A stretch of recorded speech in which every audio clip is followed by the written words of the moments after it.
ผู้ดีมาซื้อตำหุ้งซอยแดเปิดห้างตำสบายใจสาขาที่11มาซื้อซอยแดมีสมปีตำเลย เขาเปิดโดนแล้ววะนี่ โอ้ยเปิดหาเขาเปิดได้วันที่9 เดือน 9 2019หาก็ได้ประมาณเกือบ10นี่แหละ ว่าจะเป็นเจ้าของวะ แมน อาจจะเปิดคักๆดู โอ้ ที่ไหนเลยเนี่ย สบายดีโอเคอย่าพูดโอ้บ้างสายก่อน สบายดี อายเลยเนาะ พี่อายก็ได้เนาะสิมาเป็นพนักงาน หวา ต่ โอ้เนี่ยที่ออกแล้วโรงงานพิธีกรเนี่ย ำมันพิธีกรได้เงินโดนๆคนหนึ่งถ้าต่ำก็จะได้ทุกมือ ชื่อทับอยู่ว่ะน้องติว ถ้าสิอยากเป็นพนักงานตำนี้ต้อง สาธิต สาธิตลองเบิ้งฝีมือได้บ่ สาธิต ฝีมือตำนี่ดาวครับน่ะนี่ดาวที่ผ่านเลยที่ ผ่าน นี่ร้านนี่ค่ะแต่ว่าต่ำความแซ่บใหญ่ ว่าต้องซื้อรสชาติเป็นบาง แมนแล้วนี่จะเฝ้าต่ำเทือลืมอย่างบ่ล่ะเอาก็ลืมสบายดีท่านผู้ชมผู้ทานสบายดี สบายดีท่านผู้ชม สบายดี พวกเขารายการอาหารกับแซ่บของเขาเป็นประจำเสาร์อาทิตย์ เวลา7:30 โมงทางโทรภาพปกส แมนแล้ว อยู่ดี เฮามาอยู่ที่ หานตำสบายใจสาขา 11 แถวโรงคำสร้าง โอ้แม่น้ำบ สา ดา ขาที่11แล้ว แม่ พอเห็นกันน้อยเดียวหนึ่งสาขาที่11 ตอนเอาไปสาขาหนึ่ง เออ คนทานแม่น โดยต้นตำ ขา รั ห บ นึ่ง โดย แต่เพิ่นมี8 สาขาตอนนั้นน่ะ แม่นเป็น ปึ๊บ สา ปั๊บ ขา ปึ๊บปั๊บบ่ฮอดครึ่งปี 90 11โว้ อีก มาไวเลยที่ อีก3 ขา บ่ที่12มันผู้นี้เป็นบ่ ที่คอรีคอจองเลย เขาจองว่า ได้ มันสิมา ได้ เป็น ได้ สิ่ง ได้ เนาะ ได้ ท่านผู้ชมมื้อนี้คือว่าเป็นผลสำเร็จอันหนึงของครอบครัวของน้องติงที่ว่าเปิดมาทั้งว่าทั้งให้คนอื่นแน่เนาะส่งเสริมอาชีพแล้วก็ให้ลูกให้หลานให้น้องให้นุ่ง โดย เฮ็ดมาให้พี่น้องเฮ็ดมาคือว่าดีใจบ่ เป็นความประทับใจแล้วก็ เออ ดีใจที่มาฮอดจุดนี้ไอ้วัน แม่น เจ้า อันประสบผลสำเร็จได้ก็ย้อนปลาแดกเหม็น โอ้ขอโทษเด้อเปิดมานะโอ้เยสโอ้เยสตัวนั้น แต่ว่าร สชาติดูสิ รสชาตินี่ บ่แม่นสิ่งใดเหม็นๆมันแห่งแซ่บ เม็ดอ่ะ เออ หลายคนที่ว่าอาบน้ำ ว้ายมาคนละอย่างเหม็นบ่เรื่องแปลกนี่รสชาติมันแซ่บแน่นอนกินมันเหม็นมาใส่ต่ำแล้วรู้สึกว่ามันเข้ากันนะกลมกล่อมยัดเข้าปากไปเลยครับ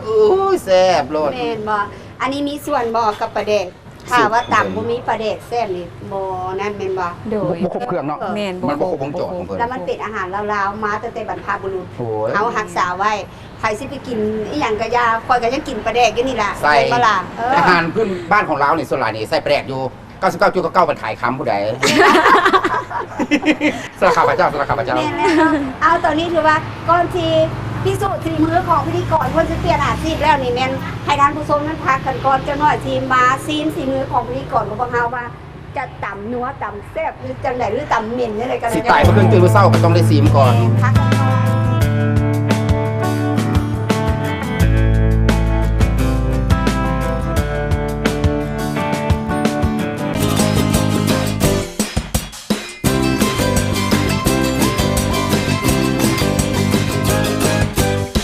ศีรษะทิศในการต่ำให้เบิง ถามรู้ถามเจ้าของว่าสิอันนั้นบอทานบอ ต้องลองก่อนเนาะ แม่น ที่ ต้ แร อง ก ลอ แน่ ง นอน เบิ่งว่าจะ ต้อง สิผ่านหรือบ่ผ่า มัก น เพชรบ่เพชรเบ้ามา ยังไม่ได้ตากับญาติก็ละ ขอเราสมิเนาะ แม่นี่ไว้คุณ ซ้ำนี้พอดี บุกกระ ซ้ำ ซี นี้พอดีซ้ำนี้พอดีว่าเดี๋ยวไอเวียงยัง ก็อย่างใส่อีก ยัง คือรสชาตินี่ส้มหวานส้มนัว ส้มหวานแต่ไผ่นัวน้อยหนึ่ง โดย ฮะ กินเนี่ยมัน โดยได้เป็นน้ำตาลอันนี้ น้ำ น้ำ ตา ตา ล ลโดย จานนี้สองบวง โด เนาะ ย2 บวง2 บวงโบเต็มไอโบเต็มไอโดย อากาศ แล้วมีอย่าง กะปิ โดย นี่เขามีตัวจุ่มเรียบร้อย โอ้ กะซีชุรีบอ อีกหน่อยนึง อืม โดย มันยังที่จำอีกก้อนเองตอนนี้ที่จำเนี่ยไอ้พวก ตำแซลมอนกันเนาะ จำเซมอนว่ามันจำสบายใจจำเซมอน ปิดก่อน เดี๋ยวน้องไปจำนะเด้ถ้ายังไม่จำเซมอนอีกเนาะจำสบายใจกับพวกเรามีทุกสาขาบอ มีทุกสาขา จำเซมอนนี่ได้ โดยครบทุกสาขา สาขาเลยนี่สาขาแค่ครบยังไง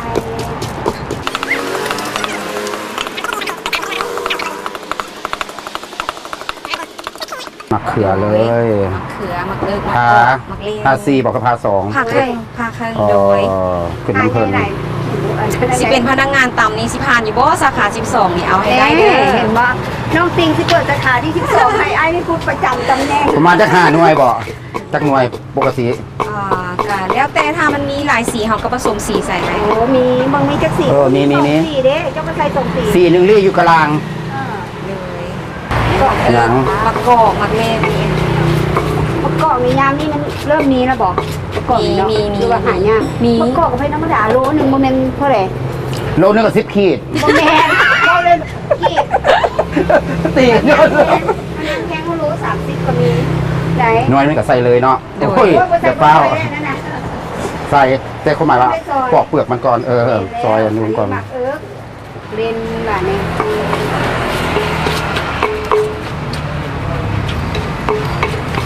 นี่จะ เอาให้เล่นๆหมักนะ น้อยเดียวน้อยโพดย่างก็ส่งบอก นางขี้ไล่อักเลนวันนี้พาซีป่ะ โดย เอาเลยมึงรู้นี่เฮ็ดจังไหนว่าเครื่องก็ยังติดไว้ได้นี่พูด มีผักนาวไซส์เป็นบ่นี่ น้ำ ตำก่อนหน่อยนึง ยอกหน่อยนึงเพิ่นว่า โดย ประแดกให้น้ำลางบ่ โดยประแดงน้ำลาย อันนี้เปิดสาขาที่12 บ่ต้องตีตามสูตรเพิ่นเด้ก่อนหนาวบ่ นาวนี่สีเปียง เพียง สีเปียง อารมณ์เทอละเปียงเนาะ โดย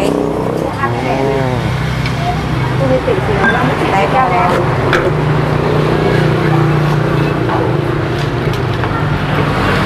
แบบน้ำลงนี้ก่อนนะ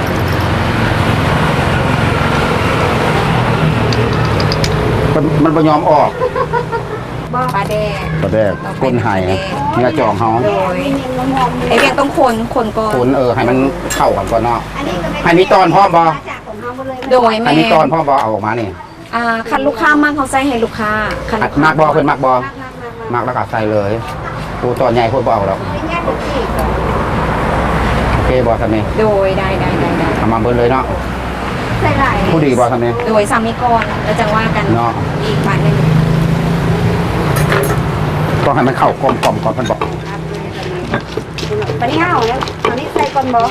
โดยเอาเครื่องดิบลง อันนี้จะมีผักบ้งน้ำแล้วมีผักทัวแล้วมีตลอดแล้วก็มีหมักงูน้อยหนึงเนาะ เอาลงสิคุณค่าเลย เนี่ยจากที่ว่าเขาต่ำเครื่องเรียบร้อยข้าวปุ้นนี่เนี่ยเขาใส่ตอนไหนกระป๋า เดียวลงเลย ขอบคุณลงเลยเนาะ โด ล ย งเลย ข้าวปุ้นประมาณครึ่งจานนึงวันละประมาณ4นะข้าวปุ้นหัวนึงเนาะ หัน4สิบอกหัน2 อันเจอ เพิ่นนึงน่ะ อันนี้มึงจะอาจจะประมาณครึ่ง เซลมอนน้ำหลังเลยว่ะ เซมอนน้ำหลัง โดย อันนี้ใส่ก่อน ซีมก่อน ซีมก่อน ว่ารสชาติผ่านบอ เอามือซีมันนี้ ทานประกันตายเมื่อคืนตื่นมาเศร้า เอามือเจ๊ๆไหม เออ เป็นยัง แซ่บ รสชาติได้บอ รู้สึกว่าคันจะใส่เซมอนอีกคือว่าจางไปนึงบ่ซิมก่อนแบบเนาะก็ไปแดกนึงบ่นี่แหละส้มบ่เพื่อจะได้เอาใส่ ก็ให้มันเข่าเนื้อเขาหนังเป็นแซลมอน เอาใส่ให้เบิร์ดได้เพื่อรักกินบ่ได้เด้ อุ้ยพอกินได้พอ บ่ คือตัวนี้เขาจะบตับ คน โดยเขาจะ คนเลยมา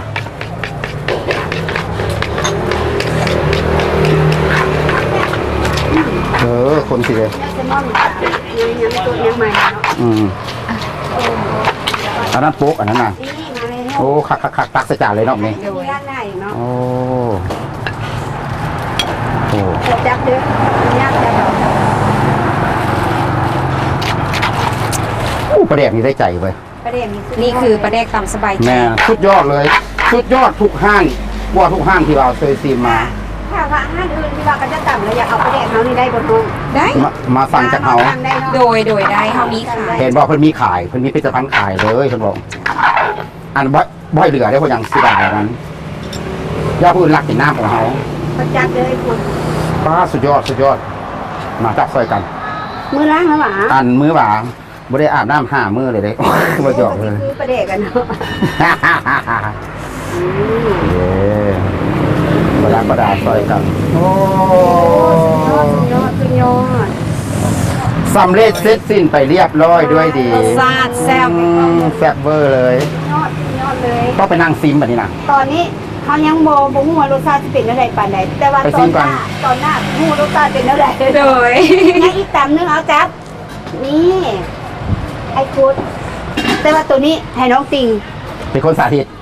สีมือน้องติง แมน โดยได้ ตัวนี้หยอกไปข้างหลังก่อนเนาะ นั่นแหละ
มาบัดนี้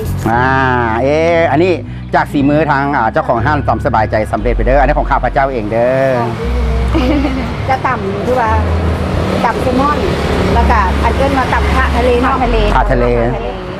พิสูจน์กันว่าสองจานนี้อะไรจะแซ่บกว่าไปทั้ง ต้องได้ไปซีมกันเนาะ แม่ ไป โดยเราซื้อทางในเลย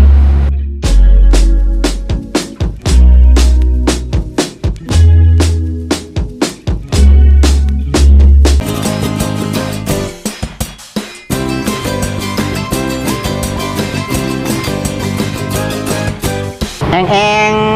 โมเมนเองเลยเลย เอาสองเมนู โมเมนเอง สองเมนูนี่ เออ เพิ่นมาอย่างโบเคยเห็นปันใด อืม ถือว่าเป็นเมนูที่ว่าพิเศษนิดนึง ปกติ อันนี้เพิ่นได้มาตำอย่างเนาะ ตำแซลมอน ตำแซลมอนปกติใครไปก็สั่งแต่ว่าตำทะเลเด้อตำปูเด้อตำหอยเด้อแมันบอก เป็นแนวไผ่แนวมัน อืม อันนี้ แต่ว่าโบอีหลีโบได้อันนั้นนะ ตำเซลมอนโบเห็นตำใส่น้ำเป็นก้อนน้ำแล้วก็แมนบอที่ว่า แล้วแต่ลูกค้าสั่ง แมน แต่ตัวนี้นี่ตัวนี้ฮูซาวาไซมอนนี่จะแพงกว่าอาหารทะเลทั่วไปบ่ กาแพงกว่ากันน้อยนึง ซีมื้อนี่สมควรอยู่ไปเปิดสาขาที่ ลองมึง 12 ลอง แต่ต้องถามเจ้าของแบรนด์ก่อน ว่าสิลงทุนให้บ่สิรอดสิบ่รอดดีกว่า ลองเบิ่ง ต้องหุบน้ำพร้อม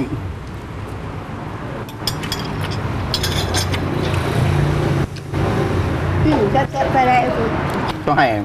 ทางผูกไปได้ต่ำซีม แซ่บเงินอย่างจังหวัดแซ่บเงินประแดก โอ้ปราศจากไปได้เลย ประแดกนี่สุดยอด กินปลาแดกนี่ผิดปกติเหม็นแต่มาใส่เครื่องต่ำแล้วอู้สุดยอดเลย จะหอม เหม็นนัว เหม็นนัวไหมตำถาดทะเลแบบนี้ก่อนตำถาดทะเลป้าจะมาอย่างต้องมาอย่างคนอยู่ลุมนำเนาะเป็นวาง ไอ้คุณจะเอาหมูจะไม้อย่างเมื่อไหม ไม่เนื้อแม่เมื่อห้างหวาเมงหวาน ลองเบิ่งฝีมือนี่ได้บ่นี่เท่าๆกันบ่นี่ นี่คือเก้าคนบอสีมือนี่ ต้องซีม ไม่ได้มาซิมดูเลยได้สีมือนี่ แต่ยังว่า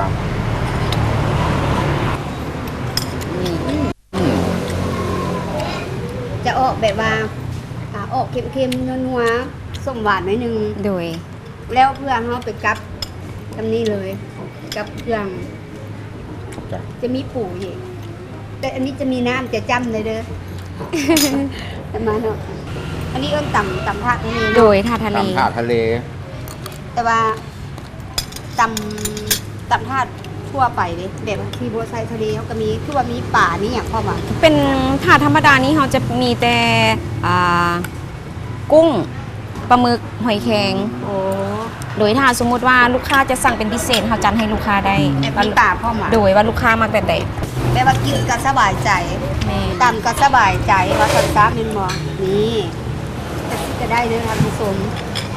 โอ้ติดใจของตัวเองอยู่ได้นี่นะ เป็นเพราะว่าน้ำมันหลายเราสามารถจำได้ อาณาน้ำเหงือที่ แม่ ว่าเป็นตายยังอ่อน ปกติเนี่ยเขาเปิดจันทร์เขาทิศเนี่ยเปิดจากมือเนี่ย ส่วนหลักถ้าเป็นต้นตำรับเนาะเป็นฮันแม่เนาะเขาจะเปิดทุกมื้อเลย จันทร์เขาทิศเลย โดยนอกจากวันพิเศษอีกอย่างโดนๆเขาจะปิดเทอนึง ปิดนิดนึง โอ้ยหลี สำหรับขาที่11เขาเด็ก แม่ สาขาที่11คือตอนนี้คือยังเฮาหาแต่เริ่มเปิดฮันเนาะเขายังบ่ทันมีมือคักเครือ ยังว่า ค่ะ เต็มมือเลย โดย เต็มทิศเลย เต็มทิศเลย แล้วก็ปกติเห็นเจ้าพ่อจากโมงแต่ละมือ ส่วนหลายอยู่สาขา 11 นี่ ลูกค้าจะเริ่มเข้ากะประมาณ 11 โมง แต่ว่าจะเรื่อยๆ จนฮอดค่ำ อัน 9 โมง 10 โมง 11 โมงกลางคืนเขายังมีขาย ไล่งานใดที่ว่าลูกค้าหลายที่สุด ต้นแรง ไม่ สำหรับ ระยะแรง โดย เลิกกะ อืม โดย ที่หาโมงไปบ่ โดยคือห้านสาขา 11 นี่ มันจะเน้นเป็นธรรมชาติแล้วก็ใกล้ ใกล้ร้านอาหาร อาหารต้นข้าว อื เนาะ ม เจ้า กระสันแขกส่วนใหญ่จะหลายช่วงแรง อยู่ซานเมืองเพิ่นจะเน้นแบบว่าธรรมชาติแต่ว่าคืออยู่สาขาพุนแทนของน้องมันจะเป็นตอนสวยที่เอาน้ำบ่ทานเลยบอก แม่นต้นสวยคือนัก ก็แตกต่างกันเนาะ โดย แตกต่างเลยหนึ่งแต่ บอกกับเจ้าเลยจะกินอยู่หันนั้นบ่อีมุ้ยบ่นางมาพี่เลิกตอนแรกน่ะ ช่วงแรง แม่น น่าไป4 โมงไปจนฮอด 11 โมงคืนพุ่นน่ะ แม่น เพิ่นเปิดก็เปิดฮอดเด็กสมควรเนาะ แม่น สำหรับลูกค้าที่ไก่ไปไก่มาสามารถมาแวะได้ตลอดเลย แล้วมีจุดข้อเสียเปรียบบ่ได้เสียเปรียบได้เปรียบแนวใดบ่ที่จะใกล้ร้านอาหาร ก็ยังบ่ทันเดียวเห็นข้อเสียคือ อ๋อ หรือว่าเห็นในข้อดีคือลูกค้า เออ จะมีหลายตอนแรงหลาย เพิ่นจะมากินห้างเขาก่อน แม่น แล้วก็เข้าห้าง โอ้ ประหยัดเงิน อินแล้วค่อยไปดื่ม เพราะว่าหยังราคาถูกแล้วก็เป็นกันเอง กันเอง แม่นถ้าไปบนอื่นเฮาก็บ่ฮู้เนาะราคาคือว่ามันต้องสูงกว่าอยู่นี่อยู่แล้วเฮาเบิ่งเมนูราคาอยู่ตามเมนูนะรายการอาหารนะรู้สึกว่าราคาทั่วไปสบายแบบห้านทั่วๆไป นั่นแหละ แต่รู้สึกว่าตัวนี้ห้านมันสบายใจบนหนึงพันเว้าล่ะมันบอกขอได้เปรียบนี่แหละใกล้ห้านอาหารบ่มีขอเสียเปรียบมันจะขอได้เปรียบเพราะว่าอย่างเขามากินอยู่ห้านเฮาอิ่มแล้ว มันจะเมนูอาหารตามสั่งอาหารตามสั่งครบตำก็ครบอิ่มเรียบร้อยจึงเข้าห้าน แม่น อันนี้ว่าเป็นขอได้เปรียบ ก็ได้ แม่นเป็นขอได้เปรียบที่สุดเลยตัวนี้นะ เนาะเออ คือว่าได้ผล แต่ว่าสาขาที่11นี่หมายความว่าจ้างเขาจะแบ่งให้พี่น้องบ่แบ่ง โด พี่ ย น้อง โดยเป็นเอ้ยน้องกัน รับผิดชอบ โด บ่ ยเอ้ยน้องกัน เพราะว่ามันจะเป็นคนเบิ่ง อืม เอินบอกแบ่งให้ญาติพี่น้อง แม่นแล้ว มันก็ว่า ผู้เดียวก็บ่ไหว บอกว่าแม่น แบ่งเงินนั่น หลักๆคือรายได้เอาเข้าถุงพี่น้องแด้เพิ่นว่าเพิ่น ครอบครัว เพิ่นเมื่อยนับแล้วเพิ่นว่าเพิ่นได้นับได้แล้ว แม่น ครอบครัวเฮาเพื่อได้ซอยให้ลูกหลานมีได้เห็นงานทำเนาะ โดยแม่น มีรายได้เขาเอิ้นน่ะ แม่นทุกคนจะมีอันซอกอันหา แม่น ดึงกันเข้ามา กระจายได้สู่ครอบครัวส่วนหลายคนเฮ็ดหลักๆนี่แม่นคนภายในครอบครัวมันบ่นัดพี่น้องแด้ โดยแล้วก็คนอื่นนะ คนอื่นเนี่ยจะมีส่วนหนึ่ง โดยเขาจะขายแบรนด์ของเขานำ บ่ ผู้ใดที่ว่าคืออยู่ทางแข่งอยากได้สาขาติดต่อได้เลยเจ อื ดี ม12 13เนาะ บอกเบอร์ต้นตัวก่อนเพื่อว่าสาขาอยู่ทางแข่งกับเจ้า โดย สนใจ สำหรับ อยากไปซื้อ สำหรับต่างแข่งเนาะที่ว่าท่านใดสนใจอยากซื้อแบรนด์ของเขาเนาะ อืม คือสามารถติดต่อที่เบอร์โทรได้คือ 55707040 เด้ง่ายๆ 55707040ก็เลขงามสุดยอดเลย 70 แม่นแล้ว 70 40 แม่น บ่ว่าจะเป็นท่านผู้ชมหรือว่าลูกค้าผู้ใดที่ต้องการอยากเปิดอีกสาขาต่อไปเนาะ โดย สามารถติดต่อไปได้เลย โดย โบแน่ได้เมื่อพิธีกร2 คนนี้อาจจะเปิดกับโบแน่เนาะอนาคตเนาะว้า ตอนนี้ที่บอกเขาเปิดสาขาที่ 12 บอกว่าอาหารจานแซ่บจำสบายใจบอก จะได้ห่วมหุ้นกันวะ วันนี้ถามจนก็คือว่าลูกค้าเฮามันกลุ่มระดับไหนที่เขามากินอยู่ห้านเฮาอยู่ตัวที่อันนั้นตามสบายใจ41เนี่ย 11เนาะส่วนหลายอยู่นี่มันจะมีคือประชาชนทั่วไป โอ้ประชาชน พ ทั่ว นั ไป งานนักเรียนเจ้าอยู่แถวนี้คือ ก็ปกติทั่วไปเนาะ โด บ่ ย เป็นละบ่เลือกว่ามีเกรดสูงเข้ามามันมีทุกระดับเลย โดยทุกระดับ เลย ทุกระดับ บอก ทุกระดับ แต่พิเศษช่วง4 โมงขึ้นไป คนแน่นปึ๊กขึ้นมาอยู่นี่ แม นะ นลูกค้าหลายจะเข้าออกเรื่อย แม่นอยู่ห้างนี่มันสะดวกสบาย ถึงว่าอยู่มันก็อยู่เส้นทางที่เหมาะสมอืม แต่ว่าการเมืองที่ว่า สถานที่เหมาะสมแม่น มี ชุ ชุ ม ม ช ช น นอยู่หลายเนาะอยู่ในเขตอันดุคำสร้าง บ้านดงคำสร้าง โมได้ยากเข้ามาทางเรื่องบ้านหนองไฮไปเรียกซ้ายเข้ามาซื้อเลย ประมาณ500-600 เมตรก็ฮอด เกือบหลักประมาณนี้เนาะ เออ เท่าไหร่ ประมาณ เฉลี่ยไว้ เฉลี่ยปะ ที่กับร้านอาหารต้นข้าว แม่น ๆแมน คือว่าหินโลด สร้างเดียวกันเลย อยากคือว่าถ้าว่าท่านใดนี่มาแล้วจะกินรถกับโพสั่งจองได้ โอ้ โดยโทรสั่ง หรือ ได้ ว่าอาหารตามสั่งก็มีตอนส่วน มีหลาย ห้อง อ ล่า ย่าง ห้องการใกล้ๆที่บอกว่าอุ้ยพวกน้องอยากมากินข้าวสามัคคีเด้อสั่งลาบสั่งก้อยไปได้ แม่น เนาะ เพื่อบ่ให้เสียเวลาให้โทรสั่งไปก่อน นี่นะ โทรสั่งไปก่อนแล้วเขาจึงมาจึงโมได้เล่าท่าโดนแมันบ่ แม่นละ มาแล้วก็กินเริ่มเพื่อจะมาหลายคนได้กินหลายเมนู บางเมนูนี่ต้องใช้เวลาเนาะ อันนี้ คือต่ำนี่มันสบายหรือมาแล้วจึงต่ำก็ได้ แต่บางเมนูต้องใช้เวลาสินะ อาหาร ตอนได้มาสั่งก่อนคือเป็นไก่นี่ก็ต้องได้ ต้มไก่ลาบไก่ ลาบ เนาะเพราะว่าเราเอาสดทุกอย่างบอก แม่ ปาก แม่ กับ แม่ จะได้ เลย แล้วฤดูนี้ถือว่าฤดูฝนเนาะฤดูฝนฉะนั้นทั้ง3เนาะทั้ง5ตามสบายใจรายการอาหารจัดแซ่บของพวกเฮา คือว่าขอเป็นกำลังใจให้กับผู้ที่ประสบภัยอยู่เดี๋ยวนี้ก็คือน้ำท่วม อยู่ทั้ง เออ ภาคใต้ แข่งภาคใต้ของพวกเรา ที่มีอัดกระปือแข่งจำปาซัก เซกองสารวัน เซกองสารวัตร แล้วก็จะเป็นข้าวแขกสวรรค์เขต นครอันว่าแม่น กันแต่ว่าบ่ สวร ต ร ก ค์ ห เข ลา ต ยในแล้ว นะครับ เนาะที่ว่า4-5แข่งภาคใต้ที่ว่าเดี๋ยวนี้กับประสบภัยอยู่ ไทยน้ำท่วมเนาะ กับพวกเฮาก็ถือว่าเป็นกำลังใจแล้วก็ถ้าว่าทานไหนเนาะ ต้องการบริจาค มีส่วนร่วมต้องการบริจาคไปได้ที่ทุกๆหน่วยงานของมูลนิธิหรือว่าเอกชนหรือว่าภาครัฐเฮาสามารถไปบริจาคได้ถ้าว่าทานไปบ่ได้เนาะและห้านเฮาเด้เฮ็ดหยังแล้วก็กิจกรรมต่าง กะทางห้านตำสบายใจกะเฮากะขอเป็นกำลังใจเนาะให้ทุกแขวงที่ นั่นแหละ ที่ถือภัยน้ำท่วมเนาะ นั่นแหละ แต่ว่าเฮาก็มีคือจะไปบ่ มี ได้ ของ แม่นบ่ ไปบ่ได้เฮาก็จะมีเครื่องนี้อย่างฝาก ของสมทบ โดย เออ ที่มูลนิธิที่ แม่น เขาเจ้ารับ แม่น บริจาคแต่ละจุด ๆ เจ้า แต่ว่าต่อไปเนาะถ้าว่ามันบ่ได้เบิดแต่เท่านี้ได้ความยุ่งยากของประชาชนมันยังมีต่อเนื่องหลังจากกลับบ้านกลับเมืองแล้วเจอหลายปัญหา ถ้ามีโอกาสเนาะรายการของพวกเฮาและตามสบายใจจะได้ไปลงโซสีมือเฮ็ดอาหารในทานกินฮอดคุณไปบ่ไปนำบ่ ถ้ามีโอกาสต้องไปแน่นอนเจ้า ทีมงานเขา ต้อง อยู่ ไป คนเดียว แน่นอน ถ้าตามสบายใจทั้งรายการอาหารจำแซ่บเขา ยกไปเลี้ยงเลย รวมทีมกันไปน้ำกันเลย โดย ไปปรุงสี ไป มื เป็น อก ำลังใจ ทั้งกำลังใจทั้ง ไปเลี้ยงอาหาร เลี้ยงอาหารพร้อมเลย ที่ถืออุทกภัยเพราะว่าจะเป็นทั้งอ้ายทหารตำรวจทุกคนที่เข้าไปช่วยเหลือเขาก็เลี้ยงไว้แหละ แมน แต่ว่ายังบ่ทันไปเดือเด้อ อย่าเมาคอ ถ้ามีโอกาสก่อนถ้ามีโอกาสก่อน แต่ เดี๋ยว ว่า นี้ สิพยายามเนาะสิพยายามตอนนี้เฮายังกำลังระดมกันอยู่ กำลัง เวลาของเฮาเป็นจังได๋ โอ้ใกล้สิหมดเวลาอะไรได้จังหน่อย แม่น นะ แต่ว่าก่อนจะกลับต้องขอขอบใจห้างต่ำสบายใจสาขาที่11เนาะซึ่งน้องติงและก็ทางลูกหลานของเพิ่นที่ร่วมกันเปิดแม่นบ่ล่ะ แม่น โดย น่าจะ และ มี หลาย เพิ่ คนเนาะ เจ้า ที่ว่าร่วมกันสร้างจนได้สาขาที่11แล้วขออวยพรให้น้องจงได้อีกจนไปฮอดสาขาที่100ก็แห่งสุดยอดเลย ขยายสาขาตลอดและมีเงินเข้าถุงตลอดสำคัญต้องมีเงินเข้าถุงตลอดพวกเขาก็จะได้มาเยี่ยมยามตลอดด้วยกันเด้ โอ้ยได้ สาขาหนึงจงไว้ถูกไหม ได้ เป็นสาขาของรายการและหารจันทร์เสีย ยินดีให้รายการอาหารจานแซบมีส่วนสำหรับตำสบายใจเจ้า อยากกินมาตามสบายใจเอาลูกของเขาเองเนาะ แซ่บบ่แซ่บเขาเอง เขาเองเป็นบ่ผู้ใดมานั่งท่าโดนเมื่อบ้านท่าคนเดิมโอ้จะเป็นทรงที่เป็นแต่เจริญ ตามแล้วเอิ้นเพิ่นมา เป็ เนาะ นบ่